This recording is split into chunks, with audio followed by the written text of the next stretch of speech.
Hello. We are here. Yes. And yes, Chris, we did this just for you. So you can inhale your lunch.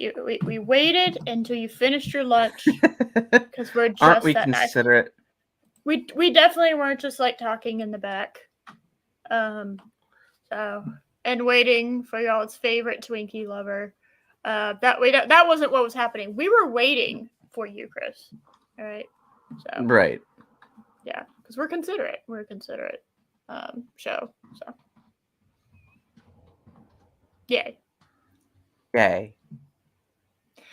It's been a minute since we've done one of these. It has. Yeah. We kind of. I was trying to figure out what we were gonna cover, and thank you, Chris. Appreciate it. Trying to figure out what we're gonna cover, and I'm sorry, I was trying to figure out what I was gonna make these people suffer to watch. Thank you. And I found this. It's the entire somebody in the crowd that went to this fucking panel for some odd reason, and I'm glad you did, but I don't know why you did it, honestly. Not the hero we need, but the hero we deserve. Yeah. Exactly. They filmed the entire panel, I think. I'm pretty sure. I got through a little bit at the beginning just to make sure it was legit and kind of skimmed it after that because I want everything to be a genuine reaction. And I'm pretty sure it's the entire panel, if not it's the majority of it. So, but it is in the crowd, and it is gonna be it's a phone that someone's using. So it's not gonna be the best of quality. There's gonna be a little shakiness to it, but we get to watch it because for some unknown reason, they decided to have Stephen Colbert be the moderator, I guess, the host of it. God. And that man hasn't been funny in a while. I'd say about halfway through the Colbert Report is when he just started to lose it. Halfway during the Colbert. Because I liked it. I liked him when he was on the Daily Show, but that was a long time ago.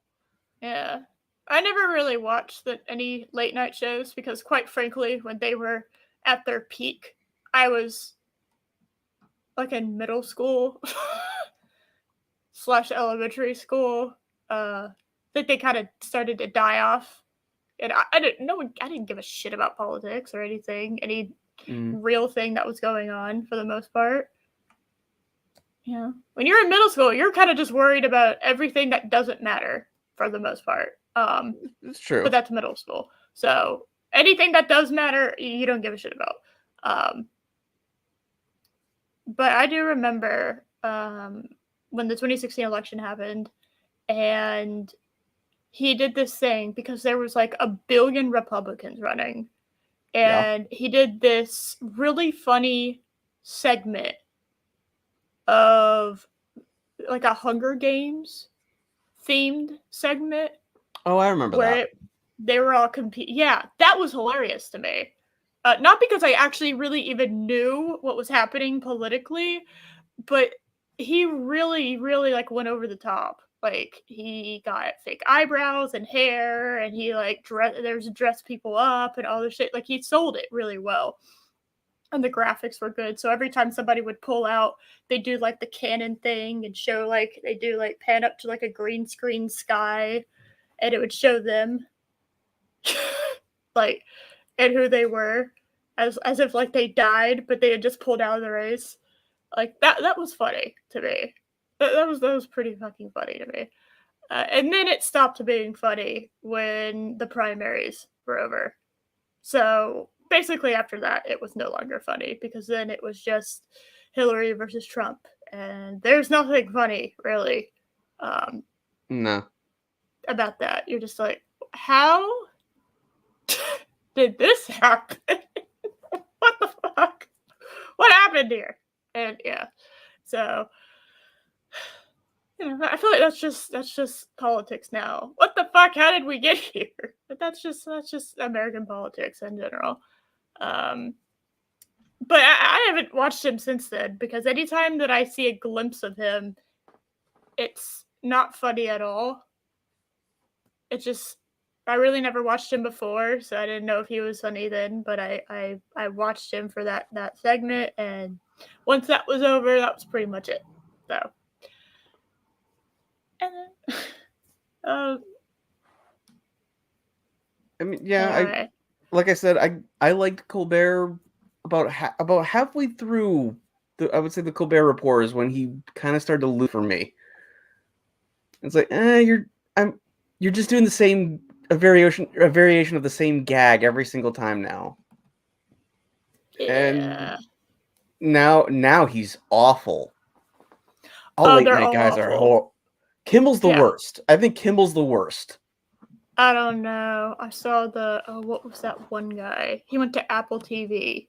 He came out of retirement and went to Apple TV. And I saw the back room, the writer's room with him in it. They were talking to one of the main writers for a show, and she was like, I was a diversity, inclusion, and equity like HR person before this job. I've basically had no writing. I've had no writing experience. And I'm just like, what? Jon Stewart, thank you. Yes, that's who it is, Chris. Thank you. Yes. I forgot all about Jon Stewart going over to Apple TV. Yeah, I saw the backroom thing, and I wanted to die, actually. None of them were funny. Jon Stewart on The Daily Show used to be funny. Yeah, from what I gathered, he used to be funny. I didn't watch any of that shit. But I saw that, and I was like, I think you used to be funny. And I'm not quite sure what happened. And maybe it's just the writers. But, like, even when it was clear that he wasn't writing, it was him just talking, it was like he wasn't funny anymore. I don't know how a professional comedian just loses the ability to be funny. I don't get that. You should be tapped into the vein of comedy at all times. That's your livelihood. I don't know how you stop being funny. Mm-hmm. Well, I think a part of it is, especially as a lot of these guys are getting older, you lose your connection to the modern audience as the older you get. So it's hard to relate. So it's harder to be consistently funny. Yeah, I guess that's right. Yeah, you need to go out while you're on top. And I guess Jon Stewart needed to pay for like a, I don't know, for like a yacht or something. So he decided to sell his soul. Just immense fun. No, I have not seen Once Upon a Time in Hollywood. I haven't seen it. It's a Tarantino film, if I remember correctly. But Josh, he was criticizing people. Oh my god. It's not hard to criticize George W. Bush, just for the record. And even people who were fans of him. I obviously was too young. I don't really give a shit. But people who were fans of him, especially towards the end of his second term, were just like,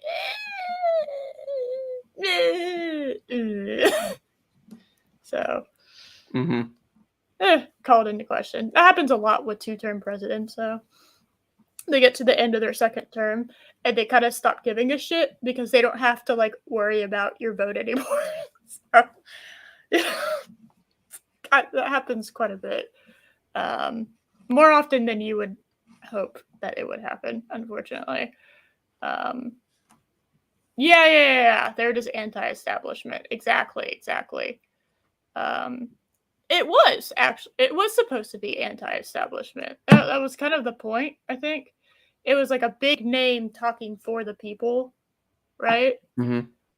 And yeah, anyway. You don't want to hear some good news? I'm going to drastically change the subject here because I can't talk my way out of this. So I found this at Walmart and I wanted to show y'all. Look at it.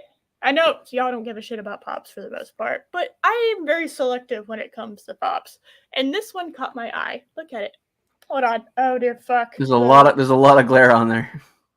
Here. Is this better? Is that a Vader? Yes. Well, it's in a case. Here, I'll take it out of the case. That should help. It came with the case. It came with the case inside. I'm not one of those fuckers that collect shit like that. I have certain ones I'm a fan of, but wow. Do you see it? Is that a wooden Darth Vader? No, so it's this art series that Walmart decided to do. It's one of those rare occasions you go into the back and Walmart actually has something that you want in the nerd area. So and I got this for like a good sale. It's an art series. Basically, there's 3 other ones like this, and I'm probably gonna try to get all the rest of them. But it's a Darth Vader, and this is Darth Vader Bespin. So they have a Hoth one, a Mustafar one, and an Endor one. And what they do is they take the figure of Darth Vader and they put like a what is kind of associated with that planet onto him. So the Hoth one is white and snowy looking, right? Endor is very like leafy and kind of camo-y with some leaves on it. Mustafar obviously looks like magma. But this one really caught my eye. It's the grates when he and Luke are kind of fighting, and it's like the grates and the light shining through on him. Right. And so that's what this is. It's black and it has like the grate like look, the orange and red grate look peeking through as if he's like on different. And each one is unique. So no 2 look alike. I know this is what it says it looks like, right? It says it looks like this, but mine doesn't look like that. He kind of has like half of it covering his face over here, and they're all unique. So I thought it was cool. So and it's shiny. All 4 die in painful ways. Shit. I like some pops. There are some pops that catch my eye. Most of them do not. You have to be careful with it because it's like I only collect the ones that I really like, and I really like that one. And I really like his case because it's a holographic. I lost like half my audience when I brought out the pop. That's funny. The box it's in is like holographic on the inside, so it's all like colorful and whatnot. So I don't know. I like some pops. I don't think pops replace action figures or statues. I think it's a different type of one, and obviously a cheaper version of it, right?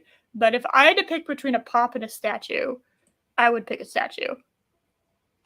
Every time. Statues are really, especially like ones that are like frozen in motion, statues are really cool. So anyway, yeah, okay. So, yeah. I wanted to share that with the class. No, I didn't get another Moonfall thing. Even though I had a dream about Moonfall last night. So there's that. That's how you know I'm about to stream. I literally had a dream of a sequel to Moonfall, and it was glorious. So that's amazing. It was amazing. I was like in the Moonfall movie sequel. So I'm not kidding though. If I could afford to, like if I had millions of dollars, I would make a sequel to Moonfall. I would. I'd do it. I don't give a shit if I make money off of it, but I get to put that as a I go down in history as the person that funded the Moonfall sequel. That's great. I'd do that every time. If you could do a Room sequel, wouldn't you, Josh? Oh, hell yes. Wouldn't you? Exactly my point. The Room. The question is, what would you do? I mean, your main character's gone, so I don't know what you would do exactly.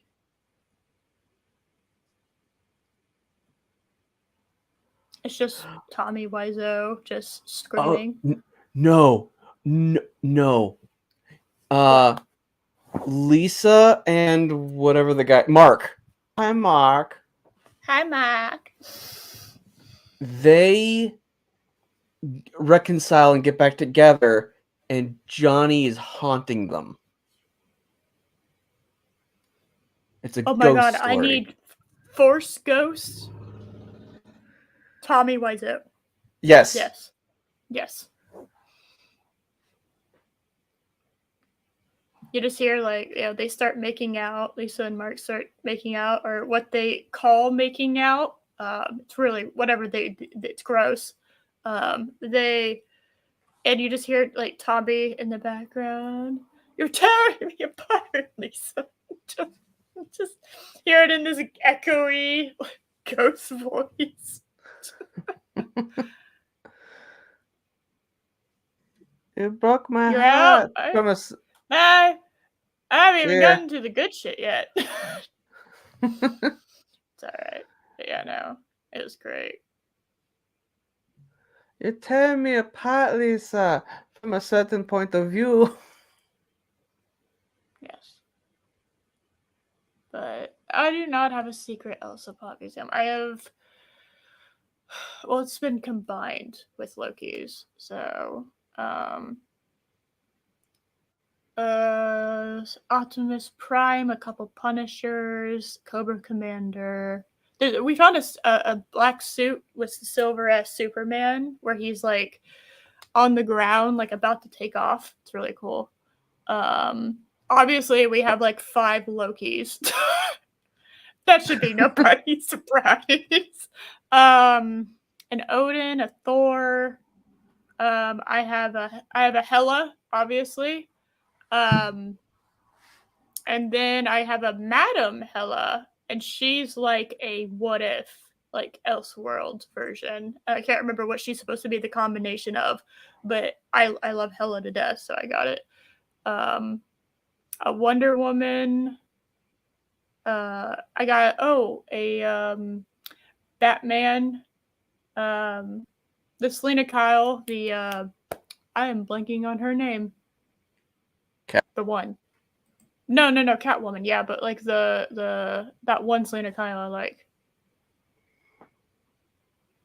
Michelle Pfeiffer. There we go. I have a Michelle Pfeiffer. Oh, Catwoman. Okay. Harley Quinn. 2 Harley Quinns. I think that's it. I don't remember if I have any more. And then I have this one. So I didn't have a Darth Vader. So yeah.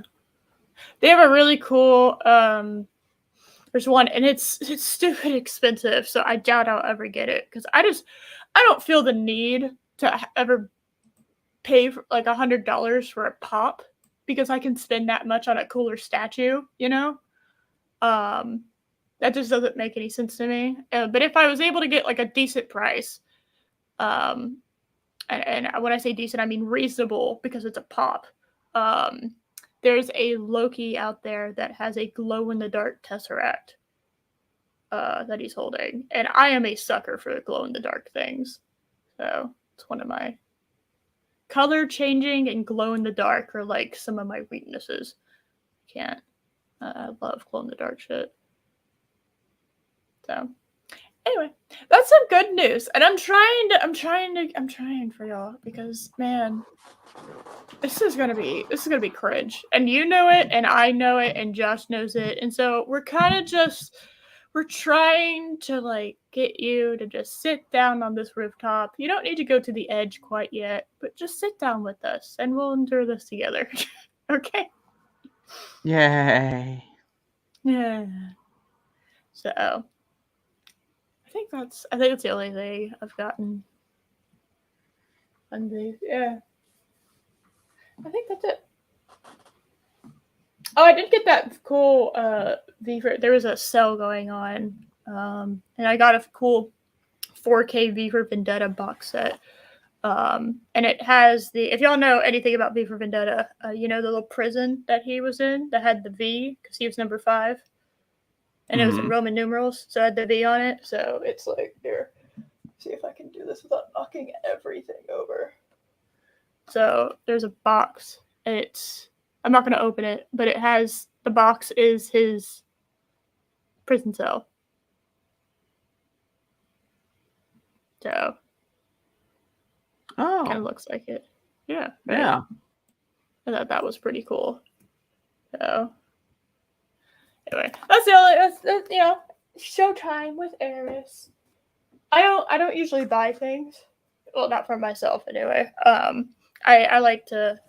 I'm more of a gift giver than I am something. But if someone catches my eye and it's not stupid expensive, which everything is stupid expensive nowadays. So that gap has become smaller significantly about what I'm willing to pay.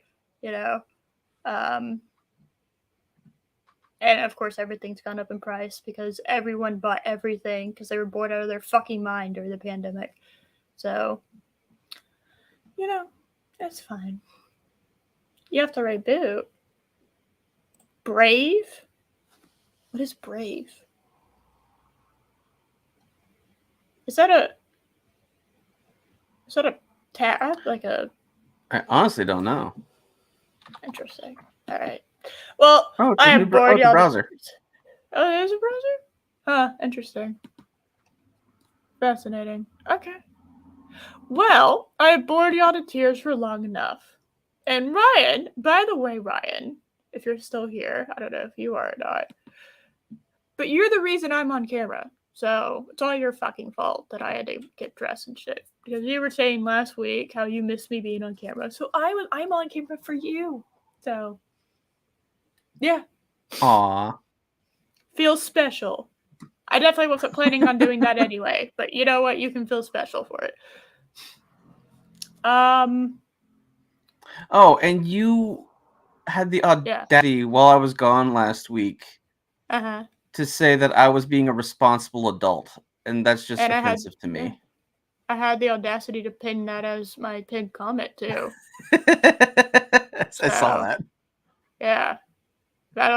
For whatever better or worse this channel goes, that is the pinned comment for last stream. So get fucked.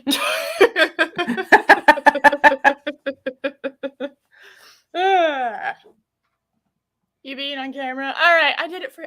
You know what, Ryan, you're gonna have to share. I did it for my audience, for y'all. There you go.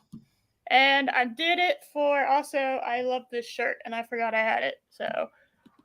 It's the only River Song shirt I have ever found in my entire fucking existence. I have not been able to find one. It's River Songs, hallucinogenic lipstick. You can't really see the whole thing, but yeah, I found it in a fucking bin at San Japan like 3 or 4 years ago. Probably longer than that, honestly. But yeah, I haven't found anything since. Because no one gives a shit about Doctor Who anymore. So, yeah. Yeah. Exciting stuff. Let's see. All right. Are y'all ready? You ready, guys? No, but here we go. All right. Well, we're going to do this anyway. Doesn't matter if you're ready or not. Pretty sure I have the sound settings correct. If I don't, y'all just let me know. It's been a minute since I've done this, so here we go. Please welcome Stephen Colbert. I am so upset that there was applause and happiness associated with the announcement. Hey, look, it's a nerd thing. Why is Stephen Colbert here? Does he know? Is he a Tolkien fan or something? Even then, if I in fairness, Tolkien is Colbert is very openly about how much of a Tolkien fan he is. Well, now I'm really confused. Why are you associated with this show, buddy? Because he probably doesn't know what the hell's going on. They're just paying him money to be here. has never held to. No, I actually, now that he's like. No, he actually had a cameo in The Hobbit. You're right. Yeah, I vaguely remember him talking about how much he's a Tolkien fan and how he challenged anyone to. I think he's actually challenged people before to beat him in his Tolkien knowledge. I believe so, yeah. Yeah. So he is, but the show is like anti its material. Like the show is like is a not a it's a paradox. It literally, and I'm a very normie when it comes to Lord of the Rings. Okay, all right. I mean, maybe I'm kind of at the height.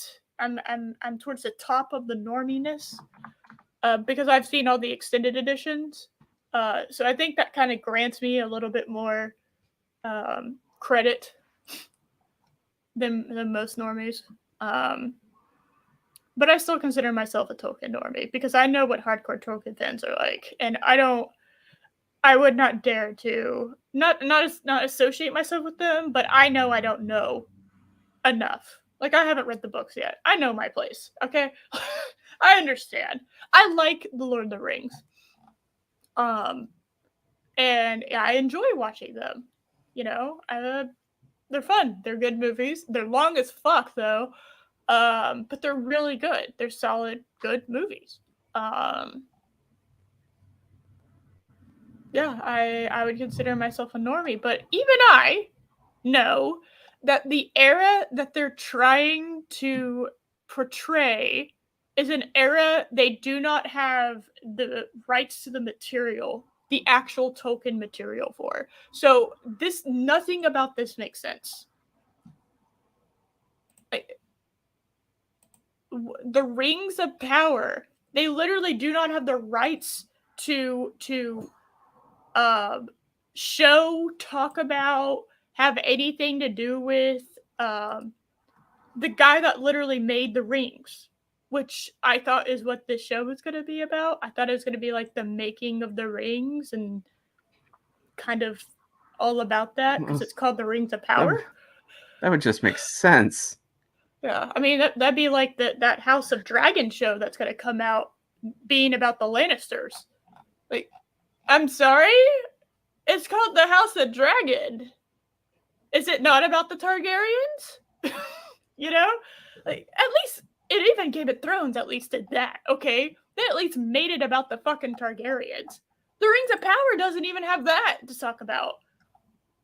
How on earth can you talk about the Rings of Power if you can't mention, have the dude that made the rings? How is that not a core part of your show? Yeah. Like, you have elements, I think, this is the Second Age, if I remember correctly? Yes. Then if you have elements of the Second Age, why didn't you pay for those rights? And if you couldn't get the rights to it, then you should have scrapped the idea of trying to put it in the Second Age. I don't know what age you were going to put it in, but you shouldn't try to cover something you don't have the rights to, because then you're just going to fuck it all up and you're going to be decanonized. And now you spent like $1 billion on something that people consider fanfic. Right. And it's not probably going to be good. Yeah. I still can't believe the fucking intro. Have y'all seen the Entertainment Weekly thing that they did? No, the intro. What it looks like it's going to actually be their intro. Hold on. Jay Longbone did a phenomenal edit. No, okay. And I know yeah, that's not the intro. That was a promo that they did for Entertainment Weekly. I thought that was going to be their intro. Oh my god, I thought it was going to be their intro. Okay. It would be amazing if that was the. It would be amazing if that was the intro, but it's not. That's so funny. You know what you know how bad that is? When I genuinely thought that was the intro. I genuinely thought that was going to be the fucking intro to the show. And I didn't even like blink twice at it. Like, yeah, of course that's going to be the intro to their show. Of all the press associated with it, yeah. I saw The Bold and the Beautiful one's beautiful. It's absolutely amazing. But Jay Longbow did one. Yeah, I saw it. that was great. I know you saw it, but here, y'all check it out. Here, I'm gonna throw it in the comments. Y'all check this shit out. There you go. She did a Twilight rendition of it, and it knocks it. Yeah, it knocks it perfectly. It's so cheap. I want all my actors to like stand in front of a fucking basically a black piece of paper, and I want them to slowly turn and smile or do some small gesture, and it's just like you would be laughed out of film school for doing something like that. Mm-hmm. Just you would be laughed out of film school. That is terrible. That's a parody. That's something you would parody. You know, it's so bad, absolutely so bad. You have the Princess Diana Power Players promo. It leaves you with the what the fuck is this moment? Here we go, guys. Keep going. Good morning, Hall H. I'm your host, Stephen Colbert, and I'm excited to be here. Stop it. Stop acting like you care about this, man. Stop it. Here to host this panel on the Prime Video series for Letterman. And it's so loud. Hold on a second. I'm actually going to bring this down a little bit because it's so loud I can't hear you when you talk. The Lord of the Rings. There we go. That's better. The Rings of Power. Before we get started, how many round of applause for series composer Bear McCreary? I mean, we haven't heard anything, so okay. Yeah. The music may be good. Who knows? Oh yeah, the composer. If the music's good, doesn't mean anything. Remember, John Williams did the music for Last Jedi. Yes. just remember that whenever you get not everything has to be fucking terrible. The sets don't look good. The costuming looks laughable. Especially in a post Game of Thrones era for all of the shit that last season was, and more sometimes if you want to count that, but especially season 8, at least their costume budget was fucking intact, and their makeup. Although they forgot armor is a thing. True, but where swords were just treated like lightsabers, just one slice through armor, and it's fine. It just kills them instantly. Like no, the armor does things. If I sharpen my sword enough, I can cut through metal. No. It depends on what your sword is made out of, too, okay? There's lots of things that depend on what that sword is, okay? So,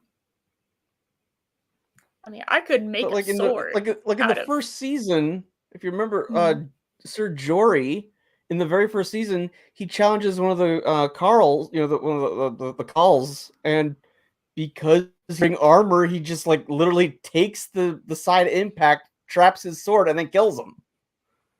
Like, armor is a strategy. It's an important thing. Yes, there's a reason why people wear it, or generally speaking. And the swords, there wasn't enough of a mythical element so that the swords were the swords could have been like a super big variety of things, right?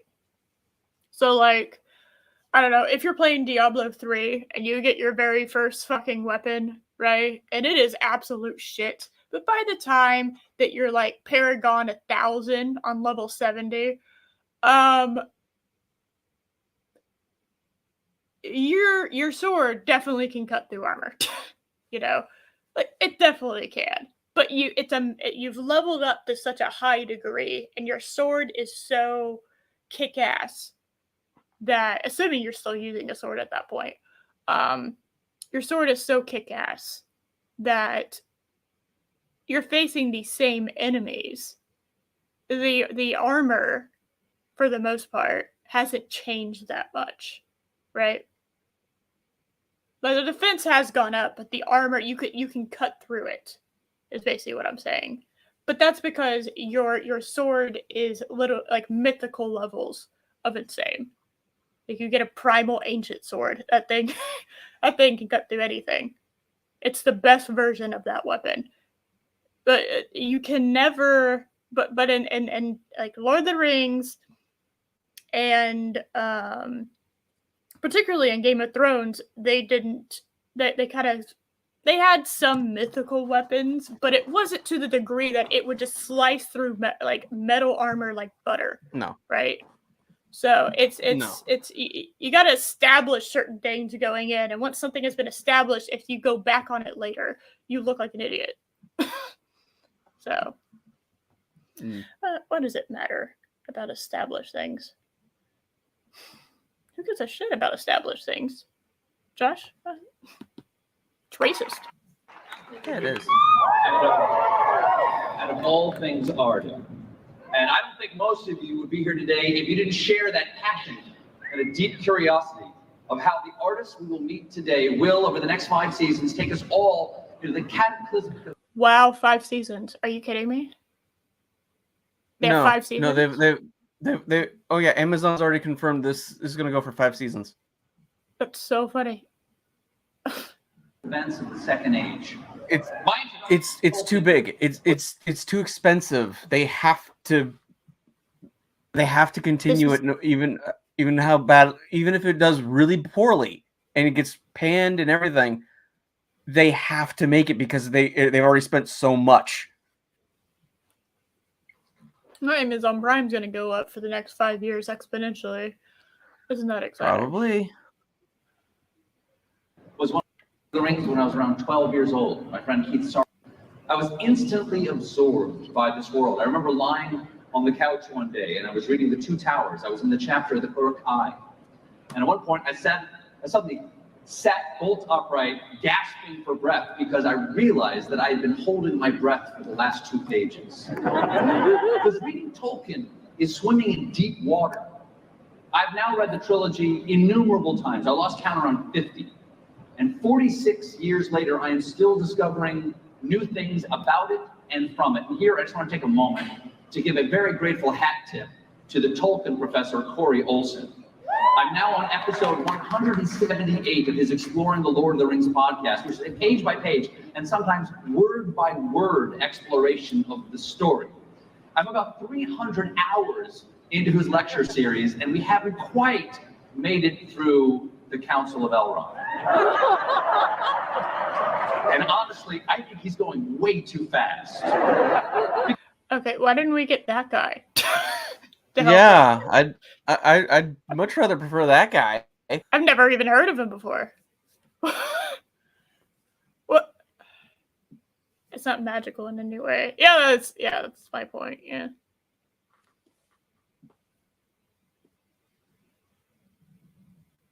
So. I mean, but I would listen to a podcast that was that in depth about the Tolkien lore. Yeah. Yeah, what's his name again? Hold on. I want to hear what his name is. That might be something to talk about. Corey Olsen. I'm now on Corey Olsen. Okay. Corey Olsen. Episode 178 of his Exploring the Lord of the Rings podcast, which is a page-by-page and sometimes word-by-word exploration of the story. I'm about 300 hours into his lecture series, and we haven't quite made it through the Council of Elrond. And honestly, I think he's going way too fast. Man, you are going to fucking hate this show. Cool. Got that feeling, you know? I've seen nothing good come out of this. Nothing good. The depth of the text and the implied depth of Tolkien's text is one of the things that's so extraordinary about the professor. Do you feel like any question that you have, old Tollers had that question first, and he wrote about it somewhere. But one of the places where the information is the thinnest is the Second Age. And that is when the Rings of Power is set, thousands of years before Frodo and Sam, when the world had not yet lost the light and the music of the Elder Days. That's a story of hope and encroaching darkness, unlikely friendships, of home, and, this being Tolkien, it's a story of loss. I've seen a little bit of it, but I have declined their kind offer to watch the entire season because I want to discover, along with you and everybody else,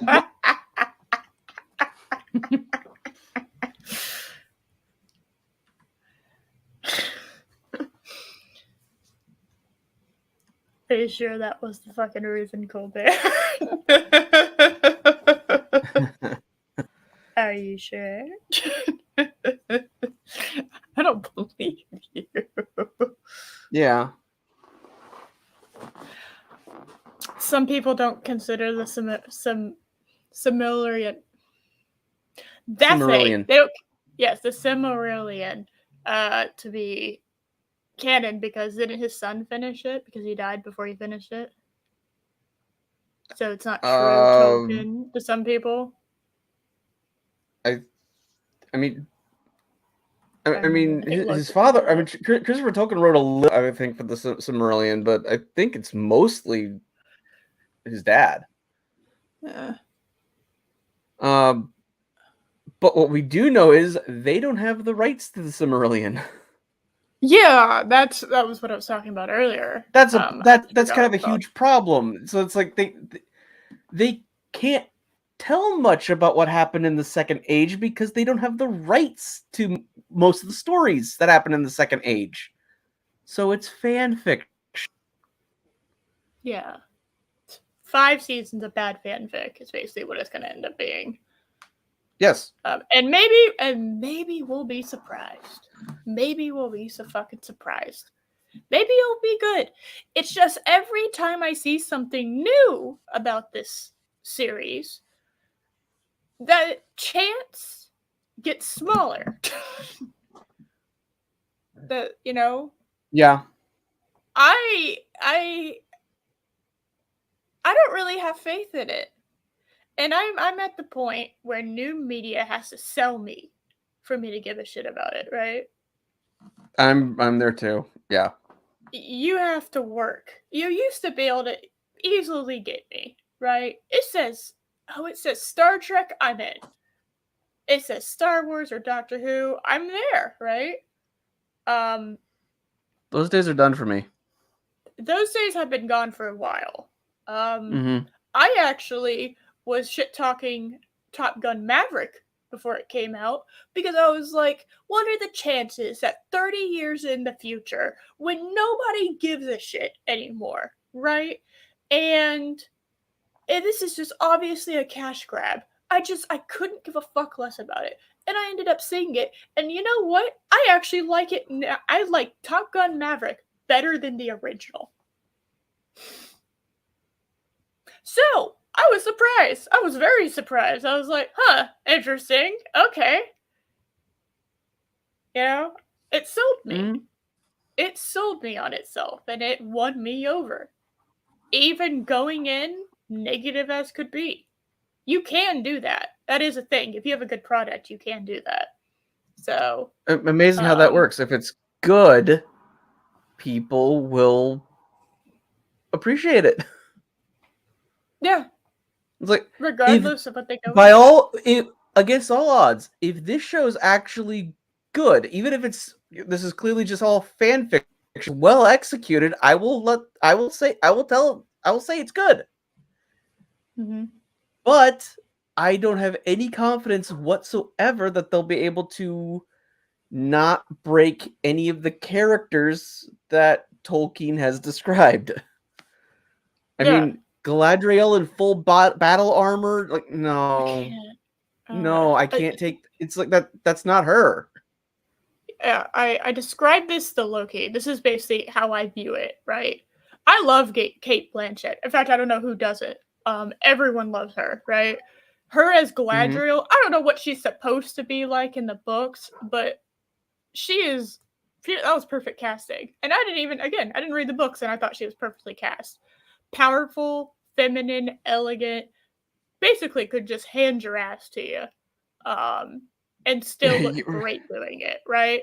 Ram Bam, badly made armor at that, yeah. It looks terrible. It does not look good. It's basically, I put it to looking like this. So it's like, you're new at D&D, and you have a new person that's new at D&D. You're the dungeon master, and they come in with their character sheet, and they've decided that they want to be a high elf. Okay, fine, that's cool, right? And you're thinking, okay, so obviously if they're going to be an elf, they're going to, they're going to probably end up using magic of some sort, right? And they decided, yeah, of course, I want to be I'm going to be a wizard or some kind of mage, right? Where I basically, my main source is I'm going to be the magic wielder. And it's like, all right, that's cool. And then you start playing, and all of a sudden, their character isn't using magic at fucking all, is wearing heavy armor, which doesn't even fit the character because elves are supposed to be dexterity based for the most part, or wisdom based. So you're supposed to have, and high in intelligence and charisma. They're going to be wearing light armor, right? And they're wielding this big fucking giant heavy ass sword, which they would never use. They'd be using either short swords or probably daggers, or even more likely an archer, right? But this is a magic wielder, and they're not wearing magic, and they're not using magic, and they're fighting with this heavy-ass sword and this heavy-ass armor that doesn't fit their character at all.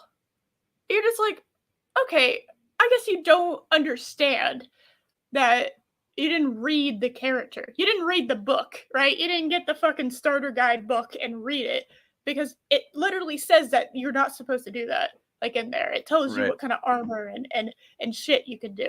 And you just have this person, and they're like, no, I'm going to be the magic wielder, but I'm going to be a strong, very like bulky, strong, and I'm going to be like a knight. But it's like, you've written on your character sheet, you're a magic person. You're probably going to be more range. Now you want to be the up close fighting, like with a sword, like leading an army. Like, it doesn't make any sense. There's no reason for that. That's kind of how I imagine it. It's somebody who doesn't know what they're doing, playing D&D for the first time, that want their mage to be the fucking battle tank of the group. That's how I view Galadriel in this. It makes no sense for her character. She's supposed to stay back, fire some shit, really close combat is not her strong suit. It's gonna be range. She's again, magic generally is a range attack, right? Unless it's a one-on-one thing, and you really can't control whether you're range or up close, right? Unless you hit first in that fight. It's silly. It's absolutely fucking silly. I don't understand. I really don't get it. It makes no sense to me. I don't want to see Galadriel do like wielding a sword and shit, I want to see her like developing more complex magic and whatnot. That's what I want to see. I would love to have seen her like becoming in the early stages of magic using. I think that would have been cool. I know how it ends, but it's like I still think that would have been like a cool concept to roll with. I don't get this. This makes no fucking sense to me. Plate armor wasn't heavy. It weighed as much as a modern soldier. I mean, fair, but you're talking about like, I don't know, from like a strategic standpoint, I'm not giving my elven mage armor that's really heavy, even if it's like not as heavy. I don't know. Well, I mean, you're also saying you're also trying to compare Tolkien elves to D&D, and that's I know, but I'm in my opinion that's like the best comparison I could do. Like, but elves in Lord of the Rings are far more. They are much closer to humans physically. I mean, they are actually superior to humans in a lot of ways. Okay. But did you get my point? I understood your point, yes. Thank you. It's not Galadriel to go charging into battle. Yes. To me, it feels like somebody doesn't know what they're doing. That's my point. I may have embellished it a little bit. Okay, but that was my point. Yes, I understand they wear armor. I'm not saying they run in nude. That's not what I'm saying. God damn it. They weren't the Celts. Their warrior tank. Thank you. That's what my point is. That was my point. Yes. A magical elf queen instead of a warrior tank. Like, it doesn't make any sense. There's the strategy in that is silly. And I'll go ahead and admit, I have a tendency, especially like if I'm dealing in first-person shooters, I forget that guns have that they're supposed to be kind of a range weapon for the most part. And so I would just run while shooting into the middle of a fucking battle. And I died like 1 billion times when I first started playing Halo. Because I was like, I just like did a war cry and just ran in, guns blazing, and would fucking just eat it. Because I wasn't poking my head out and being careful and clever with my abilities. And I feel it feels silly. This whole thing feels silly. So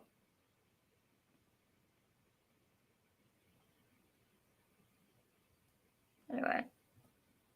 It feels like somebody doesn't know what they're doing. It really does. Like I'm not gonna put plate armor on Galadriel. I'm not.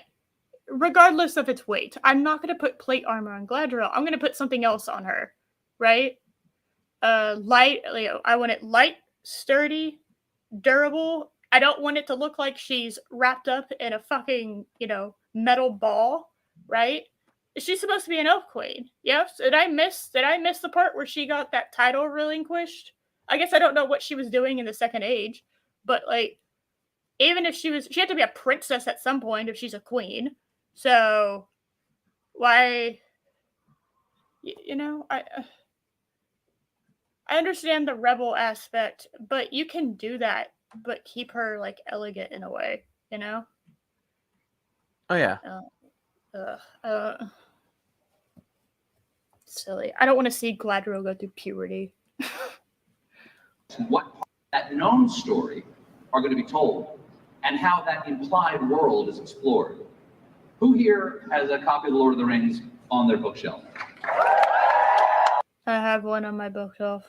They're little bitty books. They're tiny. They're like this big, and they're cute. I have the books on my bookshelf, and I have them on my phone from Audible.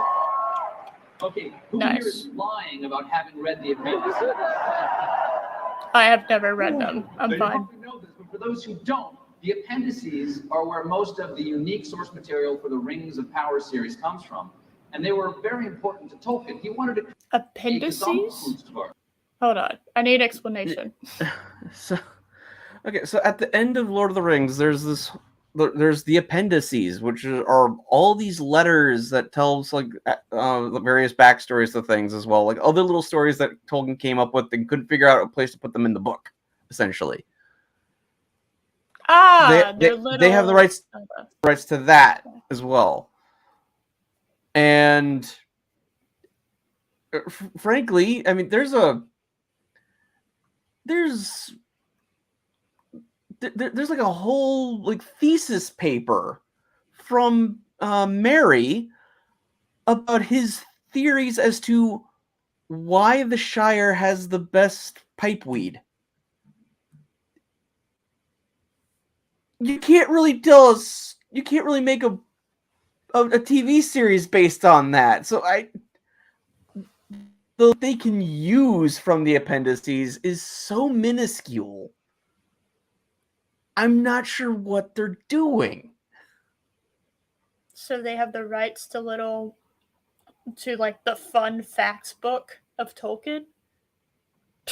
They have rights to The Hobbit, The Lord of the Rings, and the appendices, but they don't have the Silmarillion. They don't have any of his other works. So why they're going back to the Second Age, I'm not exactly sure, because there's so little that you can use. Yeah, okay, so The Hobbit doesn't fucking matter in this. The Lord of the Rings doesn't fucking matter in this. And the appendices, which is Tolkien's fun fact book. Okay. Essentially. Taylor never mentions anyone her. I don't know what she's wearing, but it looks like shit, and I wouldn't put her in it. So, especially since the actress that they have is quite lovely, and it's doing her complete it's a complete disservice to her. Yeah, they love doing that to pretty women. Remember fucking Rose Tico? Uh-huh. Yeah. Kelly Marie, they made her look terrible. Yeah. And she's stunning. She's very pretty. She is absolutely stunning. And it's crazy. It's absolutely crazy. Not the other works. No, that would be smart. Getting bad reviews. Oh, I mean, it hasn't come out yet. I don't know who's reviewing it. I guess people who get sneak peeks. But yeah. A complete work of art. Yeah, Gesamtkunstwerk, baby. A complete work of art painted on the grand backdrop of a mythic, undiscovered culture. And one of the things that got me so engrossed as I read The Lord of the Rings are the passing references. The little good writing. Windows into the past. Who is Elendil the Tall, and just how tall was he? Who is Fëanor, and why did Gandalf want to perceive his unimaginable hand and mind at work? What does Gildor and Glorian mean by the House of Finrod? What the hell is a Flammifer of Westerness? So I'm looking forward to all the possibilities. I want to see... How are the hobbits not fucking fat because they eat all the time? These are good questions. And hobbits didn't even exist in the Second Age, and yet we have Harfoots, who they are saying are precursors to hobbits, which is factually wrong. No, the Harfoots were just hobbits. They weren't the precursors to hobbits. But they wanted hobbits because they need to female Frodo, basically. Yeah, they have to use all the references. Get ready for the references, guys. You're gonna have Galadriel say some bullshit like, maybe one day, but not today, over like being a fucking, kick-ass mage or whatever. I maybe one day, but not today. Let me be edgy.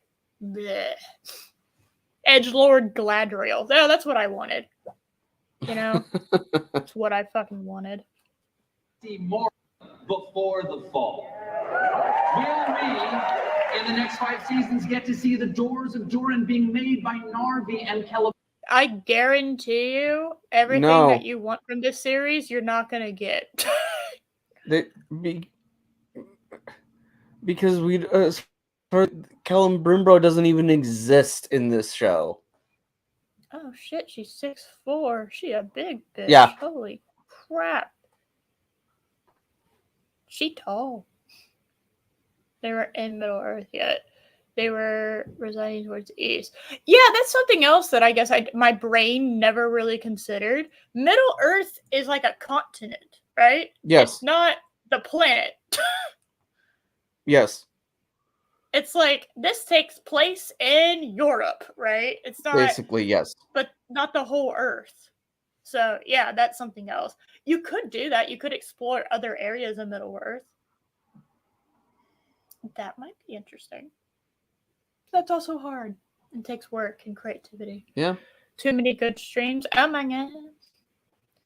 Can be my, she's been here for 3 years. No, I have been here for 2. I've been here for 2. Actually, I've been around for a while. This channel has been around for 2 years. I've been around since I was in high school. I didn't do any YouTube content. So it still exists. I don't know. Oh, hello. Release that McCracken. Hello. I don't know. I don't know who Bellerinan. I don't know who that is. Normie. Remember, I am Normie here. So, have mercy on me. Celebrimbor. And how did Sauron fool them with his Anatar disguise? Doesn't fucking matter because you're not going to get that answer. No. Celebrimbor. I know that. I know that phrase. I've heard Loki say it before. What's Celebrimbor? Celebrimbor was he was the elf that forged yes, the Rings of Power. He's the dude. And he's the dude that made the Rings of Power. Yeah. Okay. Yeah, he's not. You're not allowed to talk about him. Unless you want to believe so because he's. Yeah, because I don't think he's ever mentioned in any of these works that they actually have the rights to. So you have to have someone who forges the rings, but it can't actually forge them. I guess the only way you could get away with it is just not giving them a name. You just have someone making the rings, but it's not. But God, that is skating on thin ice. It's like watching that Clarice show and watching them try their hardest to have a Clarice show and not have any Hannibal Lecter references. And you just realize it doesn't work because those two characters work together. They don't work apart. Well, Hannibal Lecter can work on his own, but Clarice can't. So, just silly. Of course, it can be challenging to have something you love as much as the Lord of the Rings and that entire world taken on by someone new. I've gotten to meet showrunners J.D. Payne and Patrick McKay. You're gonna fucking hate these people if you're a Tolkien fan, Steven. Probably. I just don't see how you can be a Tolkien fan and see this. We had lunch because I'm fancy. And I am struck by their sincerity and their love of this world. So I'm going to bring them out here in just a moment and ask them simply, what is the story you are telling? Ooh, I want to know. Please tell me your story. Oh God, I'm excited. Are you excited? Okay. I'm excited. All right. These characters, and how does all of this fit into the lore of Tolkien? It doesn't. Don't worry, I'll also ask the hard-hitting, important questions like, why do some elves have haircuts? Oh, that was the question I asked. And where is the salon? Thank you. And do female dwarves have beards? Today, we'll get some answers and meet the showrunners. Yes and no, I think is the answer. Along the way. Y'all ready for this? Good. Yeah, I'm ready. Here we go. Expected party started. You know, for shaky cam, this is actually pretty fucking steady. This isn't bad, yeah. Yeah. For a camera just in the audience, this isn't too bad. Please have a seat. All right. Holy shit. Yeah. Here are my pre-approved questions. Here are my pre-approved questions. Here are your pre-approved answers. And let me pretend like I've never seen an audience before. There's so many people. Yeah, this is just like a drop in the population that are going to be watching you. Yeah. Good luck.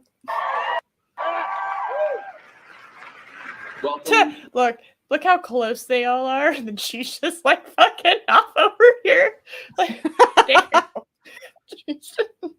All these guys are just like fucking, they're almost touching. They're so fucking close. And then she's just like a foot away from everyone else. Like, ew. Disgusting. I mean, I know the two guys they are the showrunners. I'm not sure who she is. I don't know, but it looks very much like she's like fucking away. She looks separated. Because there's so little space. Oh, no, I'm sorry, Chris. What? Holy shit, he stole my black bowling shirt. I have to destroy it. Oh! Wear it better, Chris. Wear it better. Fight for your right for your fucking bowling shirt. And I now love the idea that Santa Claus wears a black bowling shirt. I support this. Yes. Welcome to Hall 8. Have you been here before? No, we never got in before. Wow. Woo. Oh. Yay. And we've certainly never been on stage. We are scared shitless right now. Okay, that's at least relatable. Yeah. We're waiting for them to come pull us out any second now. All right, I would like to throw this out to each of you. I'm curious what Tolkien means to each of you. Nothing. Is anyone being arrested? That's for us. I was telling you. We only got a few minutes. Let's do it fast. What does Tolkien mean to each of you? When did you first encounter him, and why do you love Arda? Great. Well, those are three different questions. Acknowledge the awesome for a moment. We're like, whoa. Wow, they're just as bad as me with social anxiety. Holy shit. Guys, come on. This is a very emotional and overwhelming moment for us. Thank all of you for being here and like giving this show a shot. Oh, I'll give it a shot. I'm excited. I want to see it. Should we say something to like invoke the? For sure, yeah. No, Let me ignore the questions you asked. To acknowledge the awesome and to invoke the proper spirit of Arda here, I'd like to say something very serious for a second. Ael beret Gildoniel, si levrin pena Miriel, o menel aglar era, na hayret palet Miriel, o kalabrin min enra, panuilos leilinaton, nevayer si nevairon. My man just broke out in tongues. What the fuck was that, Josh? Josh, was that Elvish? I don't know. What the fuck was that? Oh god. Yeah, you just came in for a fucking big banger. Has people who are naturally anxious. No, I'm okay with my job. It's fine. Yeah, I don't know. What was the question again? What was that? Is anyone gonna explain what the fuck he just did? Anyone? Nobody knows. He just like Eminem'd out some kind of fucking tongue language. I don't know what it was.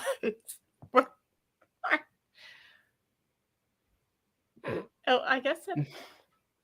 Is that Elvish? Montana. He spoke Nazi Elvish. Nazi Elvish. I don't know. Oh no, does anyone know? Pig Latin Elvish. Yeah, I don't fucking know what that was. What was that? Okay. And that wasn't a phrase I was even familiar with. So I've watched the extended editions. You'd think I would have fucking heard something like that before, but he just like banged that shit out like he was like imitating Eminem. There was nothing, there wasn't like he was doing like a Doctor Who speech, right? Like standing out and like doing like the speech from the Pandora's Box episode or something really awesome. I don't know what that was. I really don't. Okay, all right. I guess. The question is, when did you first encounter Tolkien? Yeah, there was 3 different questions. Do you want to take that one, Lindsay? Who are you, lady? I was a kid who loved to read, so I came to it with books early and then just never stopped reading them because they've always been there for me. I believe her. Do you believe her? And Chris, being Chris, already sorry. In the grade, and I went straight play. on Lord of the Rings and Fuck. waiting every moment for those movies to come out. Sorry. What? Okay, but Chris, being Chris, already told us that that is Lindsay Weber. She's the other executive producer. Oh, she doesn't look like she wants to be there, like at all. So I was just curious who that was.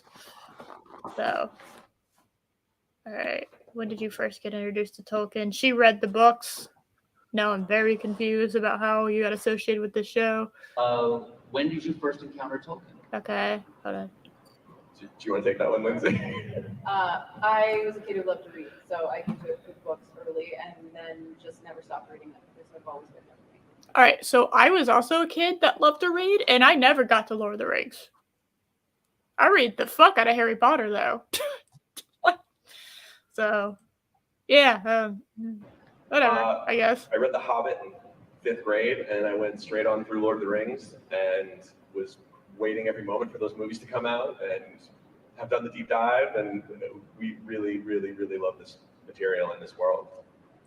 And I came to the party through the Jackson films, and then did the deep dives on books, Silmarillion, Unfinished Tales, the whole 9 yards. And okay, you read the Silmarillion? Really? This dude read it. He knows he's fucked. Yeah. So he knows full well going in that he's fucked. Okay, all right. Fascinating. And fell in love to the point where Lord of the Rings became part of my personal canon, not just of literature, but just of life. It's something I go to in the most difficult moments of life.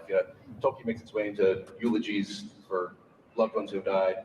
Tolkien makes its way into birth announcements. My son, Ethan Everest Payne, on his birth announcement, it also said, Alien Taur Enorath.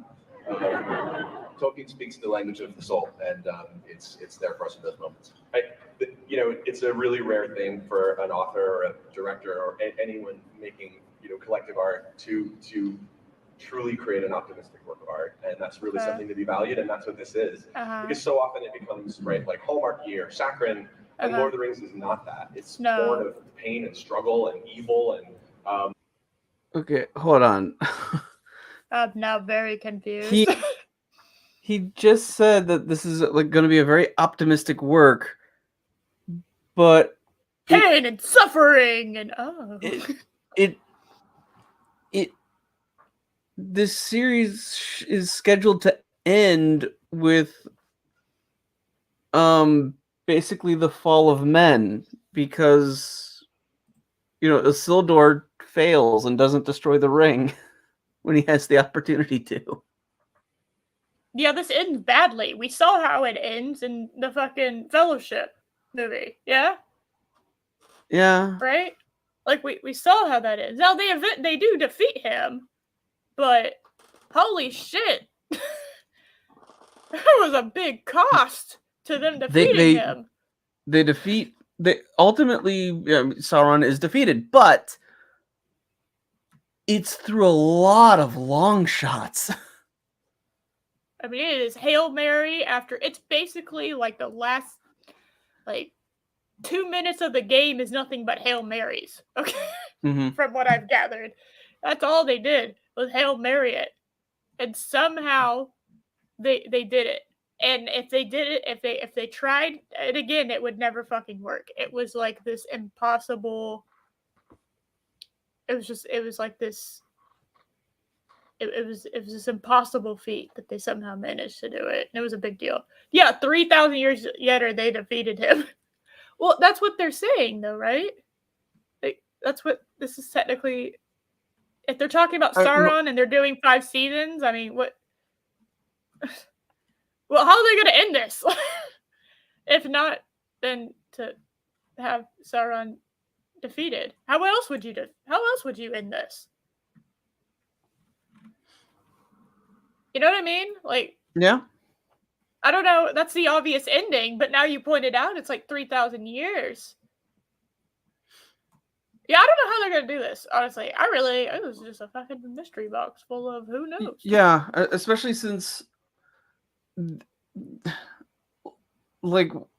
between the forging of the rings and the big last battle, where all the armies gathered to fight, that's like 2,000 years. So how are some of these men and dwarves and elves going to make it throughout or not the elves, the hobbits, because we know there's frickin' Harfoots. How are they going to be in all 5 seasons if that's what your story's spanning in theory? It's like 2,000 years. Elves are immortal. Yeah, that's fine. Everyone else isn't. Oh, shit. Now I'm really confused about the fucking elf that fucked the human. what is their baby gonna do? Is it gonna age? Is it gonna not? Like, it does. They do. Because like I'm trying to blank on their names, but like because Aragon, he's part elf, so he lives longer than your average. You're right. Human. I forgot about that. Yeah, but he's not immortal. That's why Elrond knows him, right? Mm-hmm. So well. He's kind of like an outcast because he's like part, but not enough to like, and he definitely doesn't want to corrupt his daughter because his daughter would become mortal to live with him. And Aragon is in his late 30s, early 40s, and he's like in his mid 80s. Yeah. So like, he ages much slower than men because he's not fully man. Yeah.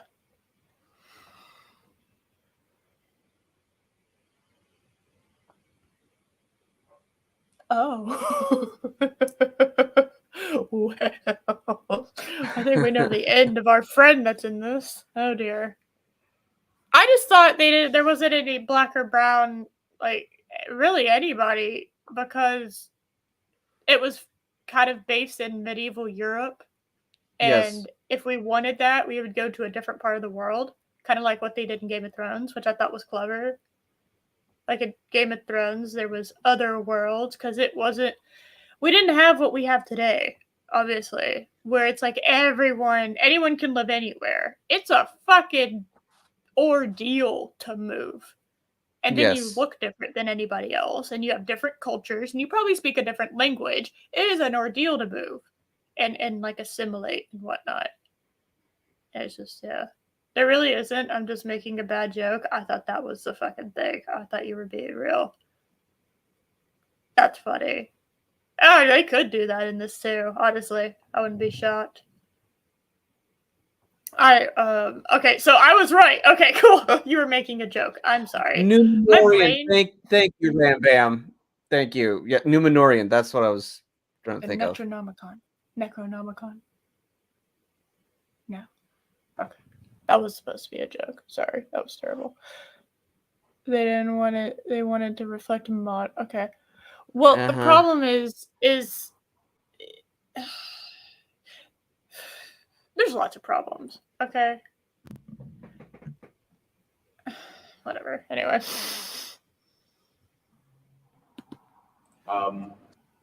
Comes out at the end saying there's a reason for hope and evil. And that's something that I think we just hold really dear, resonates with everyone across times. One of the things that speaks to me about Tolkien in the same way is that he knows the difference between happiness and joy can be born of pain, and joy is sublime in ways that happiness is fleeting. So I'm curious. Bitch, happiness is fleeting. That's a hot fucking crazy ass thing to say. I need that to be in a fucking like emo song. Happiness is fleeting. How could this happen to me? Wah, wah, wah, wah, wah, wah, wah. This is a dream job for you three. Oh, the really? Most simple and most important question. When we look at the Lord of the Rings, we look at the trilogy, we know that story. We know the story's being told. So the judgment is like, well, how are they going to visualize, bring to life the things that we know are going to be told? In age, it's more of a question mark. What story are you telling us? Ooh. Do you want to take that one? Sure. Well, I don't want to say it. Story. We want you to just sort of step back from the bigger world and just imagine your home. Imagine your family. Yeah. Imagine your job. Yes. Imagine your cosplay costume. The things that matter most to you. And then so they imagine all that's about to be taken away. It's all under threat. Yeah, that's what happens in war. How far into the darkness would you go to protect the things you care about the most? Okay, well, hopefully I wouldn't have to go into the darkness at all. Yeah. Because I'm a good person, and I could try to find a different way. Actually, my first question is, can I move? Is this a solution where I can just fucking move? Oh my gosh. Chris, now that you say that, I can't unsee it either. Them wearing black socks with white shoes. That's all I've been looking at. Does that happen? I did not notice, and now, yeah. All I've been staring at is their fucking attire, and I'm trying to figure it out. The chick's obviously the best dressed, but I don't know why. Like, Bowler Man obviously just came off. He got drug here after going to the bowling alley.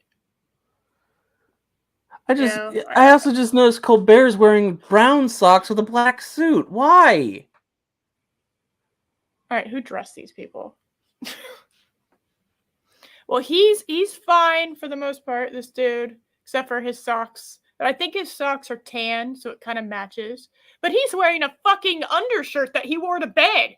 Like, tell me I'm not fucking correct. All right, that's a Hanes undershirt that you wore to bed. It looks it, yeah. And then he put his bowler shirt over his Hanes undershirt.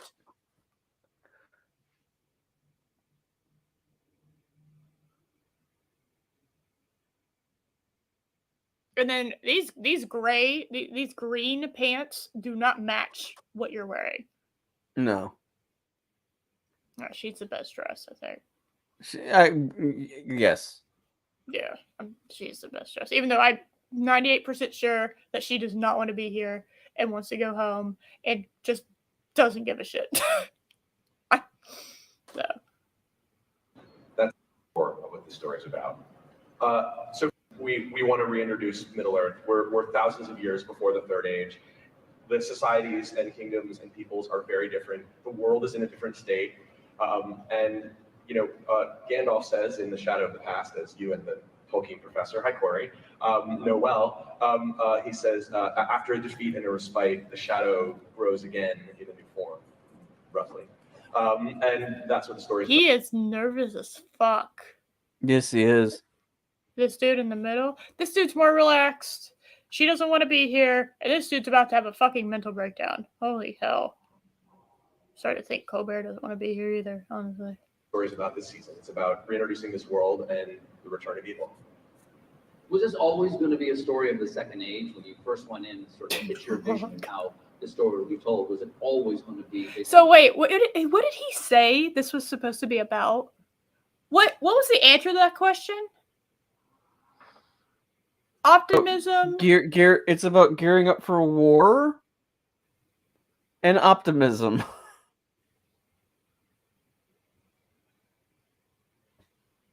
And imagine I've had everything taken away from me, and how deep into the darkness would I go?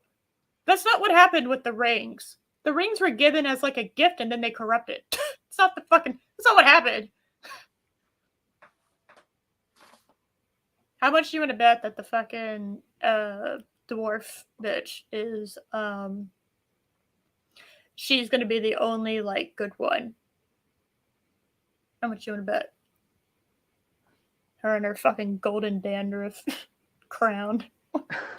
Yeah. It's the same events. Absolutely. The field was wide open. I mean, Amazon bought the rights to basically 10,000 years of Middle Earth history. And said, No, they did not. No, they did not. No, bad. No, they did bad. not. They bought the rights to The Hobbit, The Lord of the Rings, and that's what they can tell stories with. But they don't want to do Lord of the Rings, which, frankly,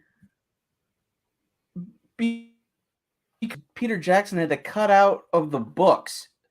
You could have easily done the movies or done the books verbatim over 5 seasons because you have more time on a TV show than you do in the movies. Yeah, but you have to get Lee Pace as you have to do Lee Pace as Dandro. I won't accept anybody else. Dandro's a fabulous bitch. He deserves to be a fabulous bitch. So I'm just saying that's my one thing. You have to have Lee Pace come back. Stop bringing Orlando Bloom back. I swear to God, bring Orlando Bloom back to be Legolas. I swear to God. I mean, it worked when he was, fresh out of acting school when he was 21. Yeah, that was 20 years ago now.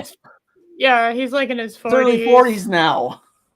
It's like, what is the young elf like reverse aging? What's happening here? He has Benjamin Button syndrome. Yeah. Second is freaking awesome.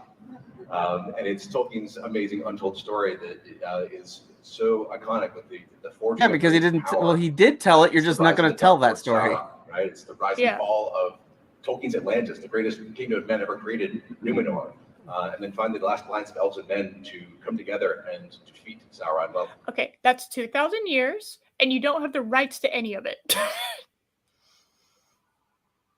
So, what are you doing again? I mean, so like they may not have. So because Sauron's in Lord of the Rings, they can tell Sauron's story. Okay. So they can tell the whole part about him, corrupting the ring in secret and all that stuff. Okay. All right. That's one. You got 10%. Yeah. Good for you. 10%. What else do you got? Out of 100. 10%. And you're going to faithfully tell the whole Second Age with 10% of the material? Mm-hmm. Okay, sure. Good luck. Or look at our history. How much has the world changed in the last 2,000 years? Now, try telling that over the course of a couple hours. Dude, Jesus was chilling 2,000 years ago. Yeah.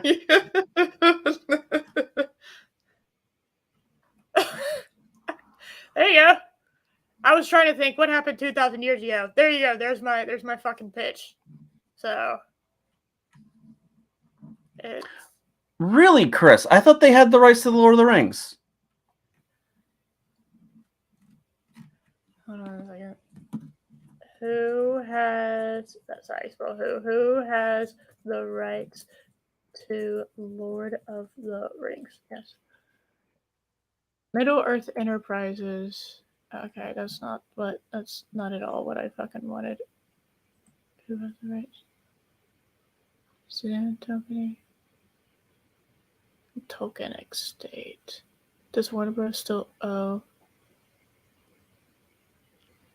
Okay, New Line Cinema, the studio responsible for the production of both Lord of the Rings and the Hobbit film trilogies, is a subsidiary of Warner Bros. They are affiliated in the production of the Amazon Studios' upcoming series of Rings of Power. So, I think that explains that. Okay. I think so, right? Did that answer the question? Still maintains it has the rights of Lord of the Rings. So there's licensing rights. Yeah. So the company that owns the Lord of the Rings has been giving the licensing rights to Warner Bros., which is the company is a Xanatiz Corporation.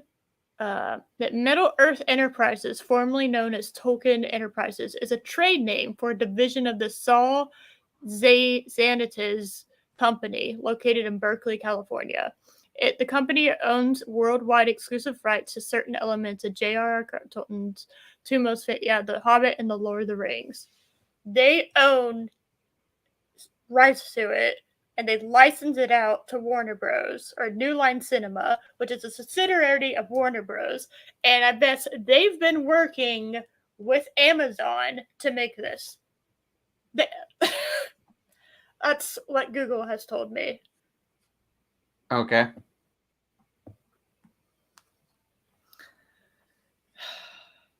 And then in 1976, United Artists sold most of their rights to Tolkien's work to that Saul Xanatiz company.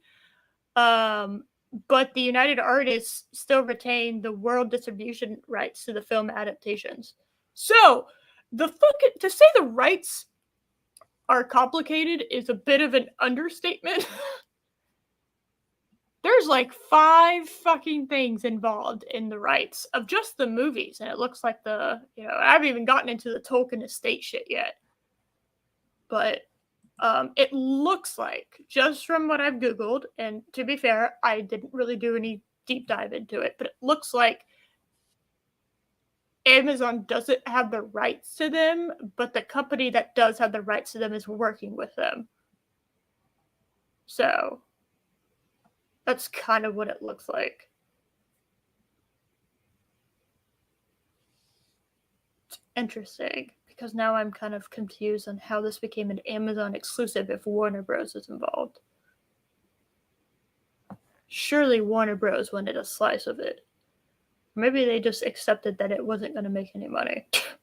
And they just wanted to be paid money to use anything associated with that. So I kind of want to go do a deep dive into this, but we have a lot left in this video, so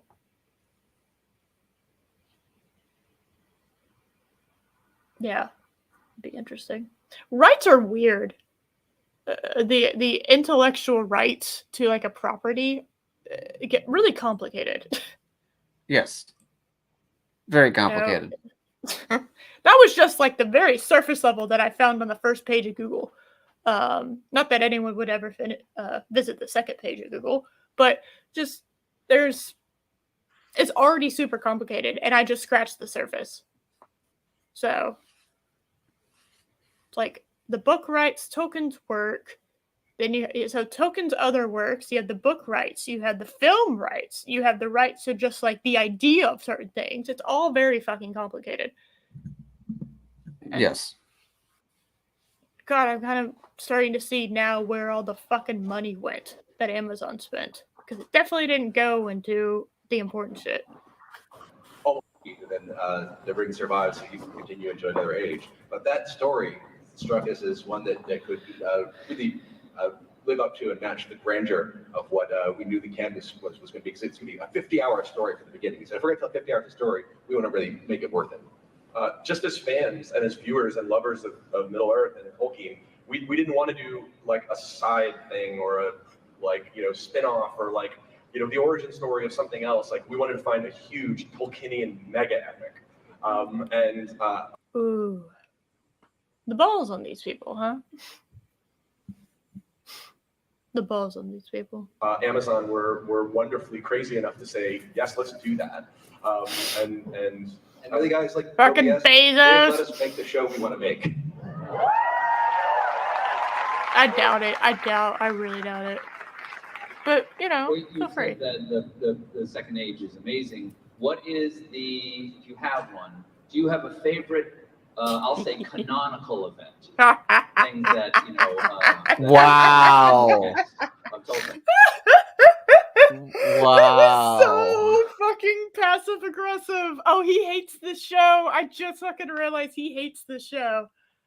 Holy shit. He does, doesn't he? I will give him credit for sneaking that in there. That was, and he did a little, hold on. That was some, Colbert, it's been a while since I've seen those kind of brass balls on you.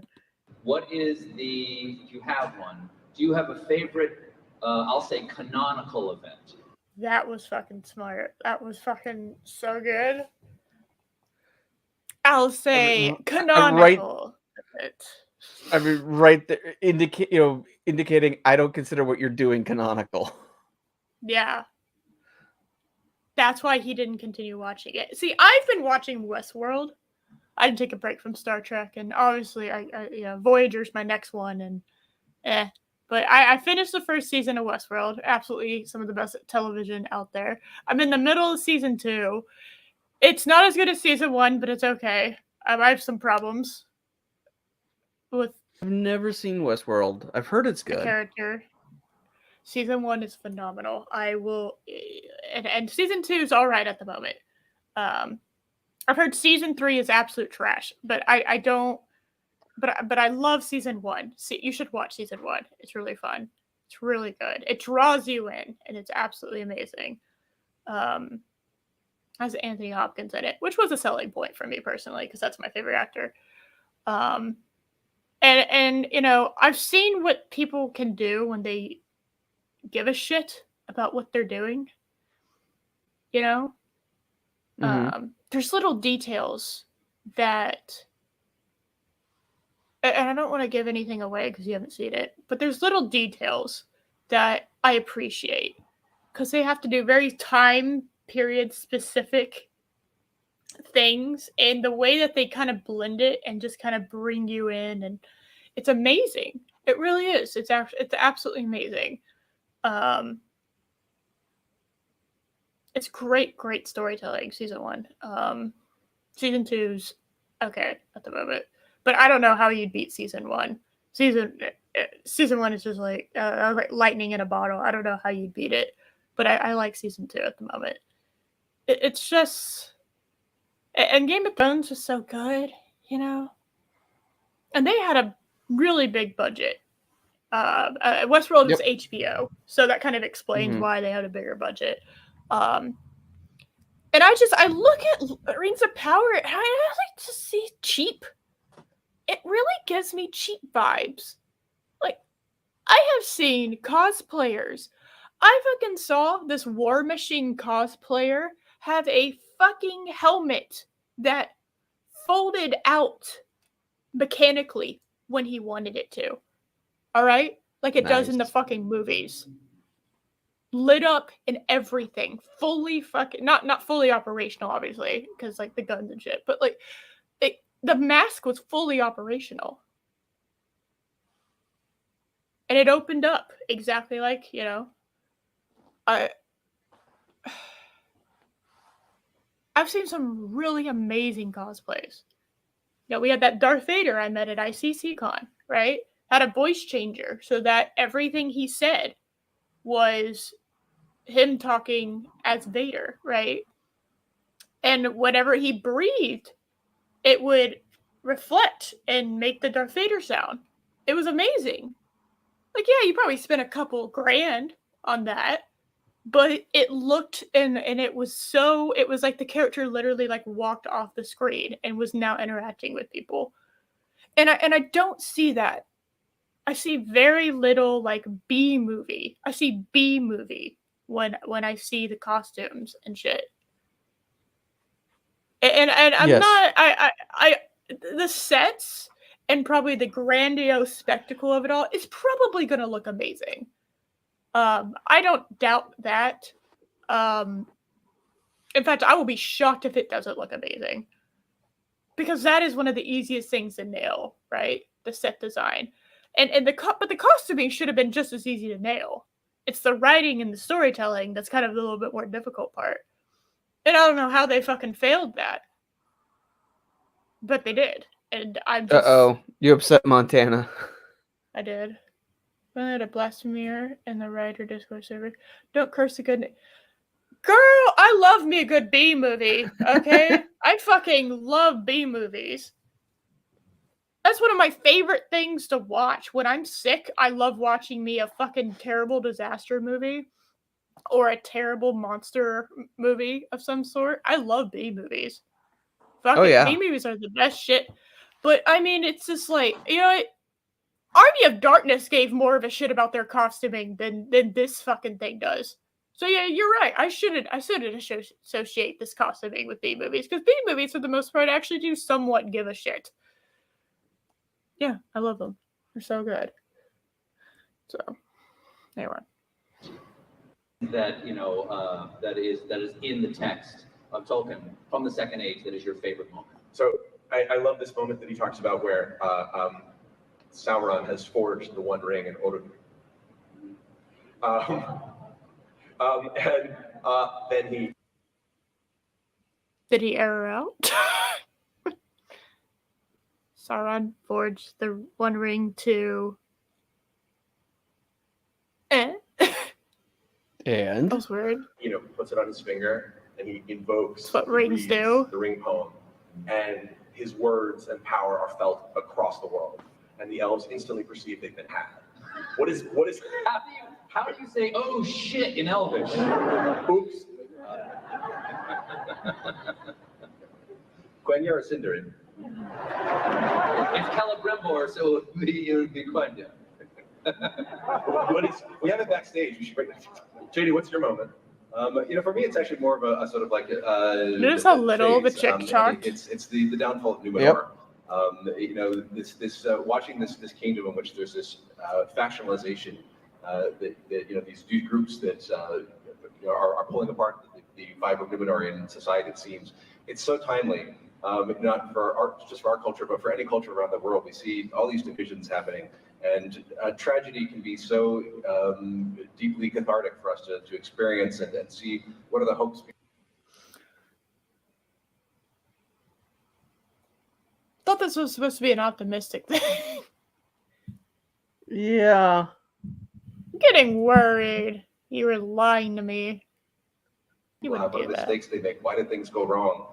Because of their arrogance. Numenor is deeply painful, but also maybe can be helpful because maybe there's something we can learn from it. I think the word Tolkien might use is applicable. I think that was, yeah. That wasn't an answer, but okay. Because there is such a sort of a sparse description of the... Hey, Lindsay, because you very obviously haven't fucking read anything to do with the Second Age, I'm not going to ask you... I'm not going to ask you to answer that question. Yeah. Yeah, notice, yeah, hold on. I want to see what this question is. The events in detail in the appendices of the Second Age. Did that sort of open field running there make it... was it a benefit or was it a challenge in terms of creating the series? Come on. The real challenge in creating the series is keeping up with the imagination of J.R.R. Tolkien and J.D. Payne and Patrick McKay. It is not an answer. The sea of creativity, and so for me and a team of very, very talented craftspeople and artisans, it's just keeping up with everything they aspire to do in the written word on the page from all three of these fine guys. What she means is this show was very hard to produce, but she did a really good job. This show is really hard to produce. How? You have all the material. Oh, you didn't pay for it. That's why. Okay. Yeah. You're working with nothing. I mean, yes, that would make it hard, right? To like work with absolutely fucking nothing. I guess y'all now know how J.J. Abrams felt when making The Rise of Skywalker. I have nothing to go on. What the fuck am I gonna do? Yeah. Yeah, why is she here? No, I'm not. And if it was a dude, I'd say the same thing. But why is she here? I mean, she is one of the executive producers, but she's not one of the showrunners. Well, she doesn't seem to know anything. Like, I'm serious. Like, I don't know. Have they just not told her? Like, but she doesn't seem. I'm not confident at this point that she seems to know anything. Defaulted to his basic knowledge of Wikipedia. That's funny.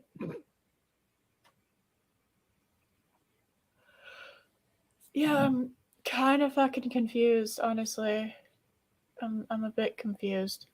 How long have you been working on it? I joined the project in 2018. You've been working on this since 2018? Wow! It's a labor of love. We're like super emotional right now. I don't know if you can tell. No, I can't tell. From you look like you're about to have a mental break. Oh my god, did you see him move? Did you see Steven just move over?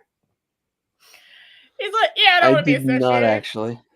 Hold on, watch this. Watch this fucking flawless technique. Watch this flawless technique. This is a big moment, you guys. The labor of love. We're like super emotional right now. I don't know if you can tell. Keep your eyes on Colbert. Cry, shit, or moving over. It was a labor of love. Okay, move. Oh my god, he hates it. This man fucking hates it. That would make for a memorable panel for sure. I promise. I told him like 15 times not to swear up here for anyone who has kids in the audience, but no one brought their kids. Any one of you. If any one of you could be a race of Middle Earth, let's go around the horn. What would you be? Well, this is going to sound weird now that JD's talked about the downfall, but I think I'd go Numenorian. They're tall. I want to be an elf, bitch. Elf. Elf? What? That's a stupid question. Why would I be anything else than an elf? Hell yeah. I'm gonna have long platinum blonde hair like Lucius Malfoy, and I'm gonna sassily just like stroll around with it. Yeah, we're gonna fucking do this. Tall looking, you live in this beautiful island kingdom too. What? Yeah, I get to live forever. I'm a badass, you know, I have power. You know? I want to elf. Fuck yeah, I'll be an elf. I mean, you know, being like Gandalf, and I forget what his actual like race is called. Starts with an M. What's it? Or is that his name? You know what I'm talking about, though, right? No. Because Gandalf is essentially an angel. Yeah, but there was like a race of it. I know. Oh, I'm drawing a blank on it right now. You want to be a dwarf? Okay, fair enough. Somebody got, you know, dwarves don't get that much love. Except Loki loves dwarves, but you know, that's fine. I think elf is great. So even the Hobbit's pretty dark. They're all fairly dark in a way. Tolkien's work is not for young children. Well, children can't conceptualize what's happening as well. You know? kingdom. They live a long time, but not too long. I think that would get my. They're really tall. They're really tall. Elendil is 8 feet tall. Have you seen these guys? My dream is to be as tall as they are. If I could get to 8 feet, I'd be thrilled. Lindsay, do you want to be a Numenorian so you can die because you're so sick of producing this show? Not yet. Wow.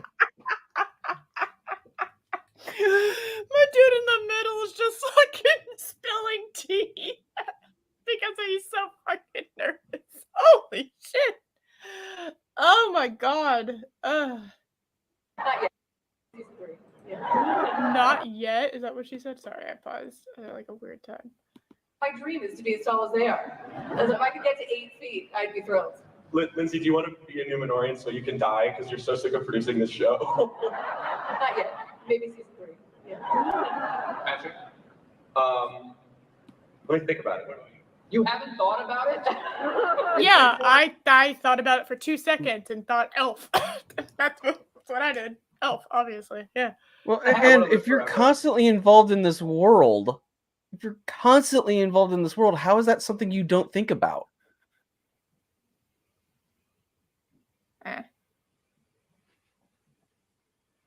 I wasn't saying it was too. I mean, I don't know if it's too dark for children, Montana. I just know that it would be really. It's complicated. Reading Tolkien is a fucking problem for children, from what I've gathered. It's hard enough for adults to get through. I think, what is it, Fellowship? I think Loki's told me that half of it is them walking around. Yeah. So it's a slog to get through, but it's worth it. I think is what he said. It's about a third of the way through the book before you get to the Council of Elrond. Oof. It's roughly a third before you get there. The rest is all finding the adventure and then walking. Yeah. I mean, there's some Goosebumps episodes out there that was made for children that were fucking dark as shit. I think, what was it? The radio? Oh, yeah. Or something? The evil radio in the basement. If y'all remember that one. I do not actually. I think that was Goosebumps. Was that after? I can't remember which one that was. It was one of those children's horror shows.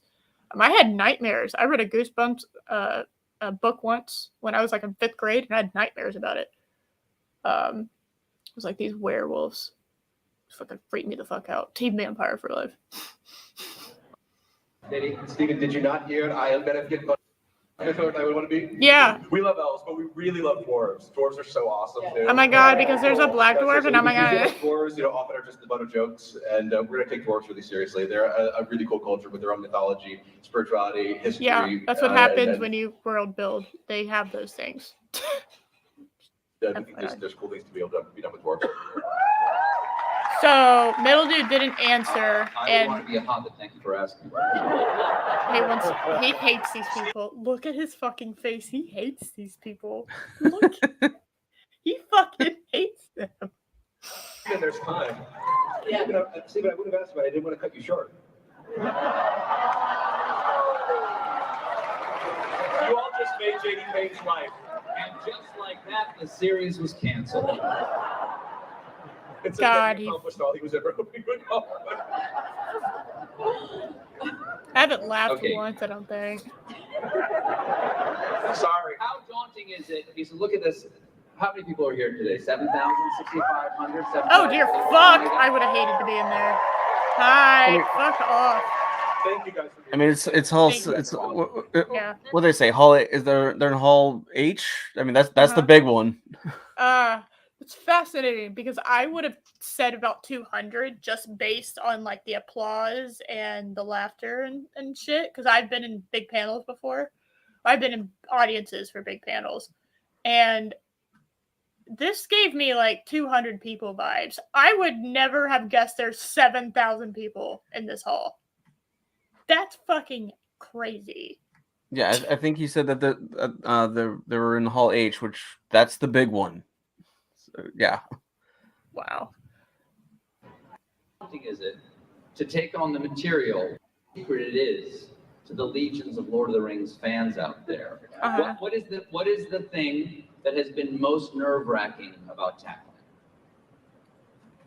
I mean, all of it, but you know, I think at least he's honest about this, and the honest to God truth is, you know, there's no one who can put more pressure on us than ourselves. Like, because I doubt that. This means so much to us. I very much doubt that, buddy. I very much doubt that. Now, I don't doubt that these guys might feel pressure from the fan base. Mm-hmm. And I do admit it does seem like this guy in the middle, he's so nervous. I think he is being very sincere with his answers. But yeah, no, the middle dude is like the most honest one out of all the other ones, right? Yes. Chick doesn't want to be here. Dude on the other side is obviously he's usually the talker. I would go ahead and say that is the guy that talks. He's the interview guy. He's calm, he's collected, he's chill. This guy, he's know making why you dad wear black. Jokes, yeah. Yeah, the middle dude is wearing black because he doesn't want the giant pit stains underneath his arm to show up. Like, I know he's fucking sweating. He's nervous. I can see the sweat on his forehead. He is nervous. He's scared out of his fucking mind because he doesn't like being in front of everyone. He doesn't like this. And he probably also knows this is not going to be what anybody wants it to actually be. It's not going to cover the second age properly. And I'm scared to fucking do this, especially with Colbert. And I really think we're having like this little moments where you can see it on his face. Because I mean, I've you've watched his show just a little bit. Whenever he has guests on, he's all laughs and smiles, and he's very like interactive. This is like an interview by Colbert. He's like interviewing them, grilling them, and he's not impressed. And I'm actually convinced at this point that he hates them. He fucking hates these people. Just little bitty things. So, I don't know. That's just me, though. Maybe I'm reading too much into it, but he seems to just absolutely despise the people these people that are beside him. Getting this right means so much to us. We've been the fans who've been disappointed, maybe many times over, and we didn't want it to disappoint you guys and hopefully lots of other people. And that's a hard thing to live with and constantly feel like, oh my God, is it good enough? It's not good enough. It needs to be better. It needs to be better. It needs to be better. And that's what we've lived for 4.5 years. It's sort of nice to take a moment and actually like celebrate it here with you all. Thank you. You think that the environment and in the sets in the studio that they're working in is panic?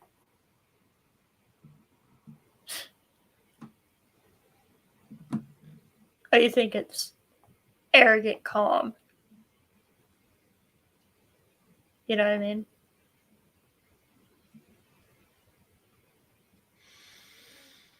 I'm not sure. Well, I know he's panicking. There are characters played by actors who will be out here in just a moment who are not canonical to Tolkien. That must be one of the greatest challenges. how you fill out that world with characters that are implied. They're implied cultures that you're drawing from, but they're not necessarily described to the depth that you're going to represent them. What guidance did you take for those characters' creations? Well, so we had the privilege of working with Tolkien scholars like Tom Shippey and amazing like linguists, and also had lore masters that were part of our writers' room that would always be there to help that you fired. Make sure we were, Yeah, I thought they fired them. They fired. The big one was Tom Shippey, and they fired him. Bold. This was only a couple weeks ago. I know.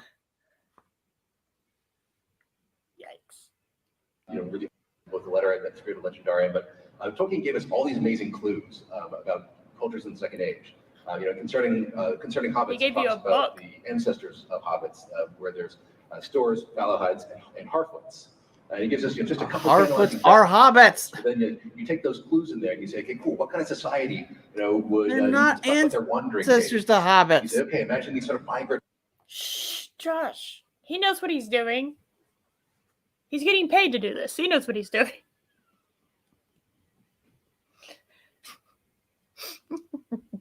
Sorry. Migratory, wandering, hobbits. What would they be like? How are they similar to hobbits in the Third Age? How are they really different? So piecing those clues together, and then also doing what Tolkien himself did, which would be go back to our world and look at the heroic sagas and myths and stories, and draw inspiration from them to sort of help bring a verisimilitude to the characters he was creating. So we, one, always back to Tolkien, and two, when Tolkien was silent, we tried to invent it as Tolkienian a way as possible. Go back to the book, go back to the book, go back to the book. All right. This is Hall H. That doesn't sound like 7,000 people. It really doesn't. We have a thing. You guys want to see a thing? Of course, so, I want to see a there thing. was a trailer last week that maybe, I don't know, some of you might have seen. There's a new trailer today that we're going to show you all right now. Oh, are you excited, Josh?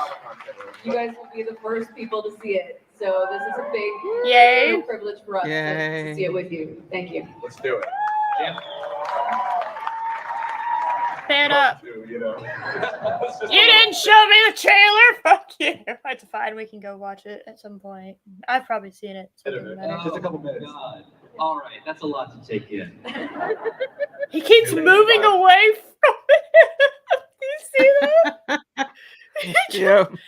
He's further away from them than anyone else. He's like, I can't, please fucking get away from me. I know if I'm having a good time with someone that to show how much of a good time I'm having with someone, I move subtly further and further away from them. Like I go from sitting right next to them on the couch to sitting on the fucking chair that's like perpendicular to the couch. Sitting at the bar stool that's in the kitchen. Yeah, I just move away from them. And that's how I like somebody. Yeah. Yeah. Yeah, makes sense. Then I'm in my car driving home. That's how much I like somebody, yeah. Okay.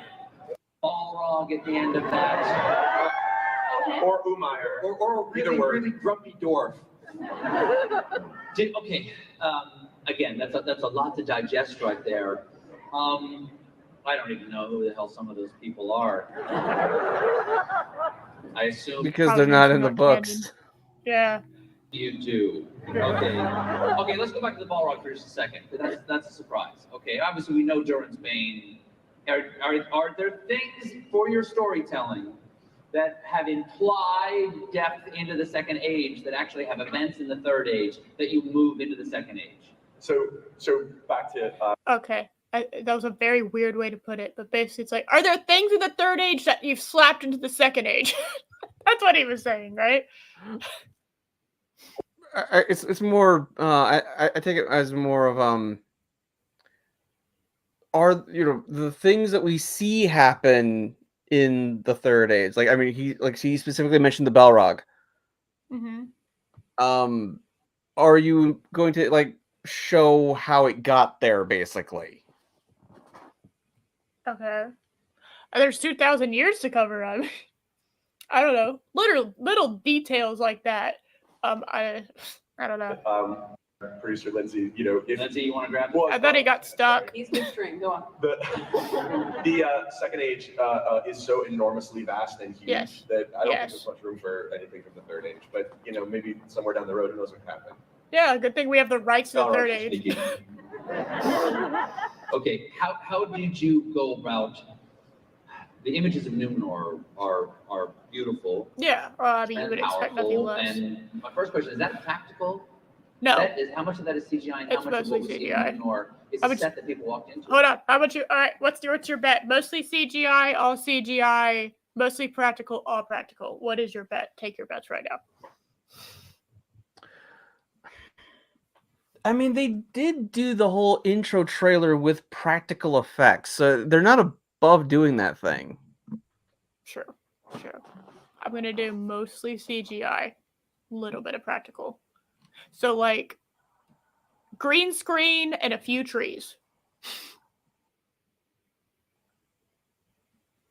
For, like, the wide sweeping shots of, like, the vast areas, right? That's usually how people do it, though.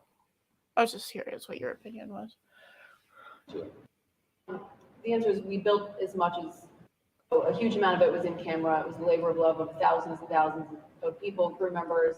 We worked with incredible artists. We had amazing costume designer named Kate Hawley. No, you didn't. Our brilliant production designer Ramsey Avery, who's here in the audience somewhere. The saints among them. The legendary John Howe. So you didn't answer my question. So we had this incredible group of this brain trust to help us bring this place to life, and we built it from the ground up. The water and all that stuff. You built the water. Some of it is coastlines and locations that New Zealand graciously provided us, but it was a lot. And then, of course, our visual effects team helped fill in the rest.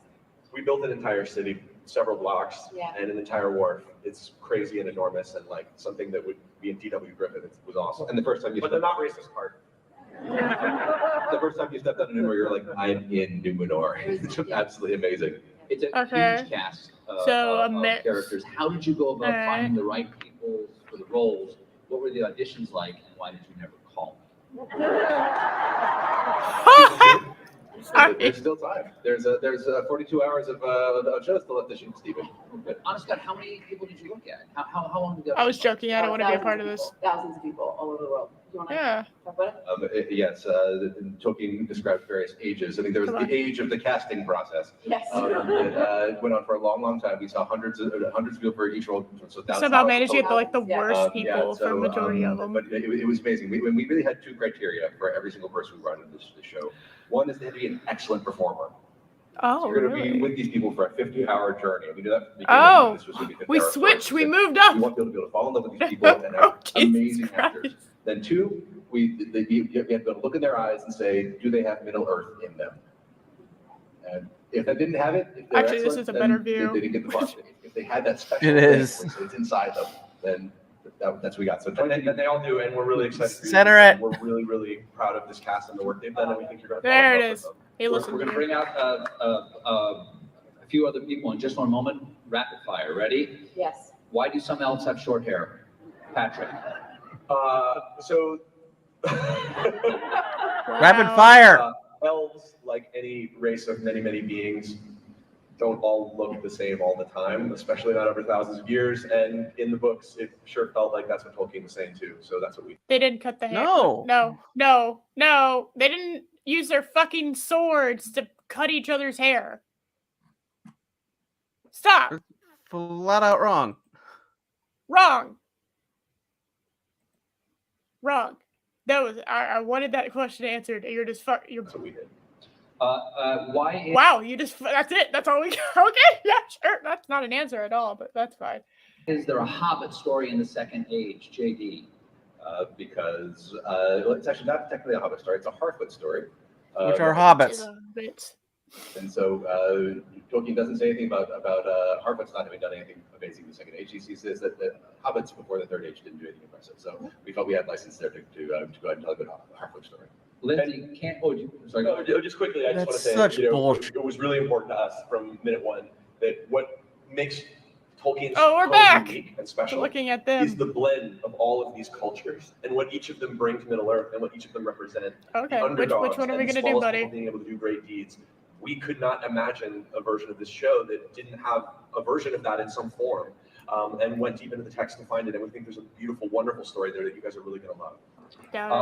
Lindsay, can you confirm or deny that the female dwarves depicted in this series have beards? I can confirm that they have facial hair, yes. I was there at 3 o'clock in the morning. Are you excited, Josh? Oh, joy. Yay! Well, the Dwarf Queen doesn't. Usually, this is just from what I know about history. Whatever the aristocracy does, everyone underneath that has a tendency to copy that to show that they have some kind of level of class in these kind of stories. So why would the queen have not have facial hair, but the other female dwarfs do? Just saying. That's just one of those culture things that, you know. Morning is lovingly applied one by one to make them regal. You're going to see more of it. You see it very well on the show. And you're going to meet Sophia in a few minutes, but she shaved for today. Okay, last one. This is a jump ball. Will there be Entwives? Maybe you've seen one already. All right, music has always been a big part of Tolkien, intricate to the creation of Arda and Ea, the world that is, and the Ainulindale. We got a little taste of the series music earlier. Let's bring out the series composer, Bear McCreary. Bear? What's up, Holly? No, go up. Or not. Oh my god. I have to say. Why didn't we get him to play the elf? Look at that fucking hair. That is some glorious hair. And I think we found the best dressed person. So. That is, well, yes. And that is absolutely what I imagine when I think composer. Yeah. I mean, look at those locks. Look at that beard and that mustache, man. Like, wearing all black. He is by far the best person. Like, he knows. He showed you up, girl. He did. Those locks rival Tommy Wiseau's locks. That's true. I said it. Yes. But I actually just wanted to cover this main part. I just want to cover it. Now, everyone's seen the Entertainment Weekly bullshit, right? If there's anything more interesting, we'll revisit it. But yeah, no. What do you mean, emo trash? How dare you? But I'm gonna go ahead and I'm gonna cut it. And you can blame Josh for part of it. But I did just want to like cover like the first part. We might come back to this next week, maybe. Yay! Maybe. If y'all want it, y'all let me know if y'all want me to finish this. But Josh has stoof, and it's all his fucking fault. He has other things he has to do. It's all his fucking fault. I know. But that was actually the stuff with Colbert at the very beginning was kind of like the stuff I wanted to talk about. But you know what? It's fine. It's fine. We'll get back to this. What did you miss? Rewatch the whole thing. Cringe out of your body. It's fine. If y'all I'm joking a little bit. No, I'm not, but I am. If y'all want to see the rest of this, just like leave a comment or something. You can do that. That is a thing. Yay, sarcasm. Yay. And we'll finish this next week. We'll do a two-parter stream. Yay. And So, hopefully we can get Arwyn's sausage filled body out to join us. Yes. So we can have the two women, peak equality, two women and one man. So everyone knows that's what equality looks like. So you're saying a woman is worth half a man? Don't shut up. God damn it. You flipped it on me. That's not fair. Also, I am hungry. So everyone knows that when I get hungry, I end the show. So there's multiple reasons that we're gonna go ahead and end it right now. 2 women, oh my god. Oh my goodness. I will see y'all. I'm gonna see y'all next week. So, oh, Josh, do you have anything going on? No. No? Okay. Oh, real quick before we go. Next week, at least today's show with the I will fucking make y'all wait. No, we're making y'all wait. Y'all want to see this? I'll probably do it next week anyway, regardless of y'all's opinion. But y'all have to comment to give me more interaction on my bullshit.